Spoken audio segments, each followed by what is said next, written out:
Assalamualaikum dan salam Sarawakku sayang. Bersama saya Hafizah Munirah Mahrab. Memulakan berita malam ini dengan Kerajaan Sarawak telah meluluskan satu bidang tanah untuk membesarkan kawasan tanah perkuburan Islam Semariang. Premier Sarawak Datuk Patinggi Tan Sri Dr. Abang Abdul Rahman Zohari Tun Datuk Abang Openg berkata, beberapa kawasan telah dikenal pasti sebagai tanah perkuburan khasnya di kawasan di mana penduduknya terdiri daripada masyarakat Islam. Menurut beliau, ia adalah bagi memastikan kawasan perkuburan berkenaan dapat digunakan sehingga tahun 2050. Dan hari ini kita lihat dah sesak dah. Jadi ini bermakna kita hendaklah melihat bagaimana kebajikan kubur kita untuk masa depan. Dan saya telah meluluskan satu lagi bidang tanah di kawasan Semarang ini untuk kita besarkan kubur kita. InsyaAllah ini akan dapat digunakan, nak saya tahulah, sampai mungkin 20-50 dalam masa 25 tahun hingga 30 tahun. Jadi makna belakangnya ajalah. Sudah diambil alih, kita ambil tanah tersebut dan ia akan menjadi pembesaran kubur kita di Semariang. Beliau berkata demikian semasa berucap dalam majlis perasmian Kompleks Raudatul Sakinah Kuching bertempat di perkarangan tanah perkuburan Semariang di Kuching pada Jumaat. Sementara itu, ketika ditemui media, Premier Sarawak menambah kerajaan negeri juga akan membangunkan satu lagi kawasan tanah perkuburan di Matang Bako dan Santubong. Dan yang keduanya ialah kita juga membangunkan satu lagi tanah perkuburan di Matang, di Bako, Santubong di kawasan ini, di mana strukturnya ataupun layoutnya serupa dengan apa yang kita buat pada hari ini di Semariang. Kerana kita hendakkan satu standard di mana data maklumat waris senang tahulah perkuburan kita. Jadi saya dan rakan-rakan merancang hingga tahun 2050. Lepasnya orang barulah merancang keadaannya. Dalam perkara itu, Datuk Patinggi Tan Sri Abang Zohari telah menyempurnakan perasmian Kompleks Raudatul Sakinah Kuching. Kompleks berkenaan yang sebelum ini dikenal pasti sebagai Kompleks Pusara Islam Semariang merupakan sebuah pusat sehenti bagi pengurusan jenazah yang dibangunkan oleh Lembaga Amanah Kebajikan Masjid Negeri Sarawak LAKMNS. Hadir sama dalam majlis perasmian itu ialah Menteri Pelancongan, Seni Persembahan dan Industri Kreatif Sarawak Datuk Seri Abdul Karim Rahman Hamzah, Setiausaha Kerajaan Sarawak Datuk Amar Muhammad Abu Bakar Marzuki serta div-div kehormat yang lain.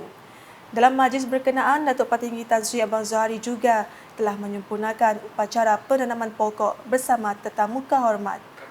Selepas itu, Premier Sarawak dibawa melawat ke dalam kompleks berkenaan bagi melihat kemudahan-kemudahan yang disediakan di situ. Kemudahan yang disediakan di kompleks itu merangkumi urusan memandikan, mengkafankan serta menyembahyangkan jenazah.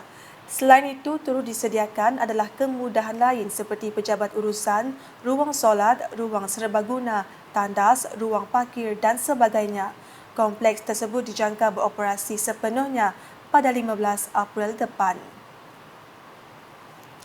Laporan seterusnya, Jawatankuasa Penasihat dan Penyelarasan Petroleum PACC merupakan satu jawatankuasa yang akan membentuk hala tuju industri minyak dan gas di Sarawak. Jawatankuasa tersebut yang telah ditubuhkan oleh Premier Sarawak, Datuk Patinggi Tan Sri Dr. Abang Abdul Rahman Zohari Tun Datuk Abang Openg pada Januari lepas juga memainkan peranan utama dalam pembangunan industri itu.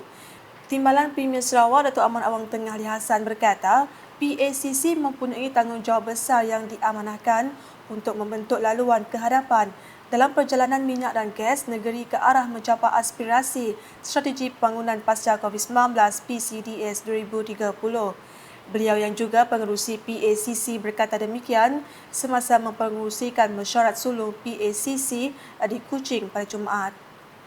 Dalam perkara itu, mesyuarat itu juga membincangkan penambahbaikan rangka kerja kerjasama sedia ada di bawah Perjanjian Penyelesaian Komersial CSA antara Kerajaan Sarawak dan Petronas.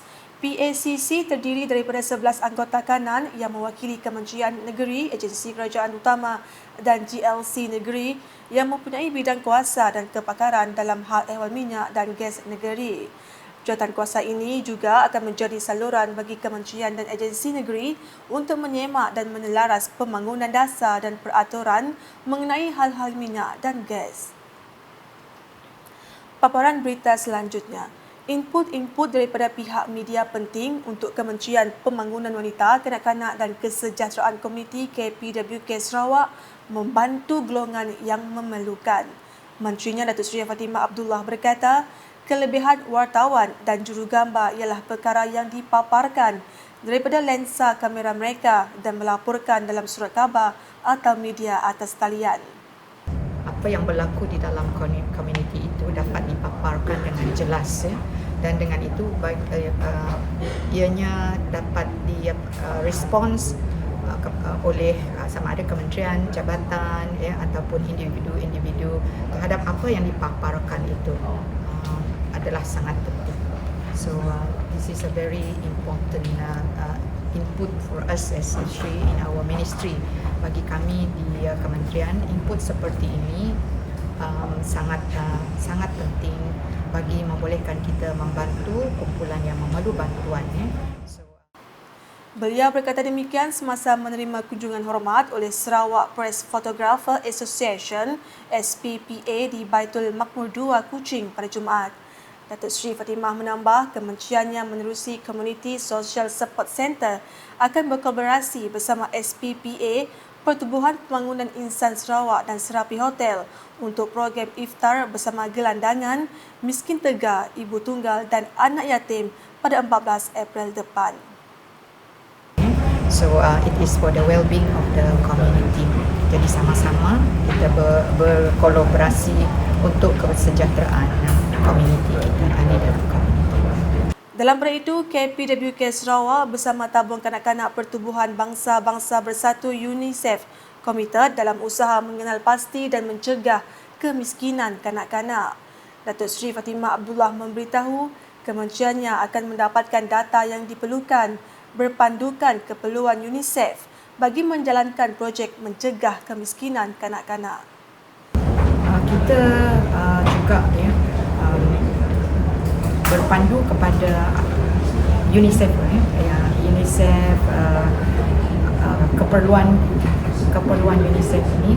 So and then jadi kita akan mendapatkan data-data yang diperlukan dan yang kita dah dimaklumkan oleh UNICEF ada funding available, telah diluluskan katanya untuk kita mendapat initial data bagi kita menjalankan projek bersama dengan UNICEF ini, iaitu kolaborasi dengan especially on child poverty. Supaya dari data yang diperoleh itu kita dapat tambah baik perkhidmatan yang kita berikan. Is it under education, is it under health yang patut kita beri lebih perhatian lagi, ya. Beliau berkata demikian ketika ditemui media selepas menerima kunjungan hormat daripada UNICEF di Baitul Makmur 2 Kuching pada Jumaat. Kunjungan hormat yang telah diketuai oleh Ketua Dasar Sosial UNICEF, Dr. Juanita Vasquez Escalon itu bertujuan membincangkan indeks kemiskinan kanak-kanak dan indeks perkembangan kanak-kanak serta reka bentuk tindak balas dasar bersepadu Cash Plus di Sarawak. Laporan berikutnya, sebanyak 20 kerusi roda disumbangkan oleh pihak SOKO kepada Dun Saribas sebagai tujuan menyokong program skuad prihatin di kawasan Dun tersebut. Timbalan Menteri Pembangunan Wanita, Kanak-kanak dan Kesejahteraan Komuniti Muhammad Raziz Sitam berkata, kerusi-kerusi roda tersebut akan diberikan kepada golongan warga emas yang mempunyai masalah kaki, tidak dapat berjalan dengan baik serta menghadapi masalah lain. Kita menyediakan berbagai sumbangan, di antaranya bangkul makanan, bangkul basket dan juga keperluan untuk orang sakit, termasuk kerusi roda, katil hospital dan juga keperluan yang lain. Beliau berkata demikian dalam sidang media semasa program penyerahan kerusi roda di bangunan Baitul Makmur 2 pada Jumaat. Turut hadir dalam program tersebut ialah Ketua Pegawai Eksekutif SOKO, JW Sam. Beralih ke perkembangan mengenai usaha Universiti Teknologi Mara UiTM Cawangan Sarawak menyasarkan pembentukan kampus yang lestari dengan menggalakkan penurunan kadar penggunaan karbon di dalam universiti berkenaan. Rektornya Datuk Dr. Jamil Hamali berkata, dalam mencapai matlamat tersebut, pihaknya memperkenalkan pengangkutan mikro hijau menggunakan tenaga elektrik yang dikenali sebagai e-scooter beam. Ini merupakan antara inisiatif unit kualiti kita untuk memastikan kualiti perkhidmatan dalam kampus, terutamanya pergerakan pelajar mungkin di kampus kita tingkatkan, ya. Dan kita juga ingin align inisiatif ini dengan apa yang dimau oleh kerajaan negeri, terutamanya inisiatif yang berhormat Premier untuk memastikan kita right on digital technology.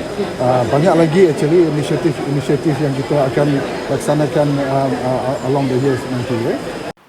Beliau berkata demikian ketika ditemui pemberita selepas majlis pelancaran e-scooter Micro Mobility UiTM Cawangan Sarawak di Pusat Pelajar UiTM Cawangan Sarawak, kampus Samarahan pada Jumaat.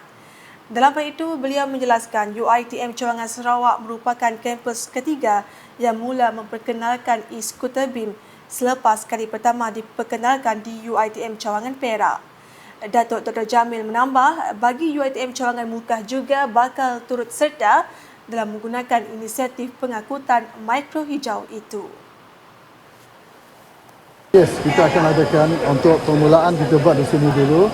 Fasa seterusnya ialah di UiTM Mukah. Kita mahu fasiliti yang ada itu setara sama rata lah di semua tempat. Most likely because dia ikut ratio populasi pelajar. Di Mukah kita ada 1,000 pelajar, so probably we might want to put around 50 to 60 gitu. Yeah, it depends on ratio pelajar lah yang ada di sana. Sekian edisi malam bersama saya Hafizah Munirah. Berita lebih lanjut boleh didapati di semua platform media sosial UKAS termasuk portal ukas.sarawak.gov.my dan UKAS Channel di YouTube. Sebelum mengakhiri berita UKAS, saksikan sorotan perasmian Kompleks Raudatul Sakinah Kuching bertempat di Tanah Perkuburan Semariang pada Jumaat. #menyebar fakta. Salam UKAS.